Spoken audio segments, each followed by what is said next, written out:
থেকে এসেছি। আমি এসকে ক্রিয়েশন সাথে এই প্রথম কাজ, এখানে এসে আমার খুব ভালো লাগছে। Thank you. আমি Mili Das, makeup artist. As a জাজ আমি এসকে ক্রিয়েশনের এই প্রোগ্রামে এসেছি। প্রচণ্ড ভালো সবাই এখানে পার্টিসিপেন্টস, বাকি জাজেস ছিল। প্রিয়া আমার খুব ভালো বন্ধু। প্রিয়া আমাকে ইনভাইট করে এখানে অ্যাজ এ জাজ নিয়ে এসেছে। আর থ্যাংক ইউ, এখানে এসে আমার খুব ভালো লেগেছে।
Hello everyone, my name is Anushka. Hello everyone, আমার নাম অনুষ্কা ধর। হ্যাঁ, কেমন লাগছে আজকে? খুব ভালো লাগছে, আমি উইনার হয়েছি অ্যান্ড খুব এক্সাইটেড লাগছে। এটা কি প্রথমবার? না, আমার এটা 4th টাইম। হ্যাঁ। আর নিউ কামারদের জন্য কি বার্তা দিতে চাইছো? নিউ কামারদের জন্য বলবো be confident and enjoy the ramp, because ramp একটা খুব ভালো প্লেস। সবাই পায় না অপরচুনিটি, অনেক স্ট্রাগল করে পেতে হয়। সো আমি এটাই বলবো, be a confident women in your life.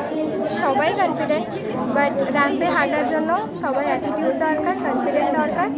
So enjoy the ramp. Because বলো। কেয়া মারি হ্যাঁ, এই প্রোগ্রামটা সম্বন্ধে বলো। আমাদের এসকে ক্রিয়েশনের আজকে ছিল টুমরো সিজন 1 র্যাম্প শো। তো আমাদের পার্টিসিপেটদের পারফরমেন্স আছে খুবই ভালো হয়েছে, আর প্রচুর মিডিয়া এসেছিল, প্রচুর সাপোর্ট পেয়েছি সবার। হ্যাঁ, তো আগামী কতজন পার্টিসিপেট ছিল? 70 জন পার্টিসিপেট ছিল। হ্যাঁ, তার মধ্যে ক্যাটাগরিগুলো একটু বলে দাও। ক্যাটাগরি ছিল ফিমেল, মেল, কিডস আর মিসেস, আচ্ছা আর কাপেল, বেস্ট আচ্ছা। কাপেল দেওয়া হয়েছে আমাদের। আচ্ছা, এই কি বার্তা দিতে চাইছো? আগামী দিনে আমি আরও বড় করে শো করতে চাই, আরও অনেক ফটোশ্যুট করতে চাই, করাতে চাই। যারা ফ্রেশার তাদেরকে নিয়ে আরও কাজ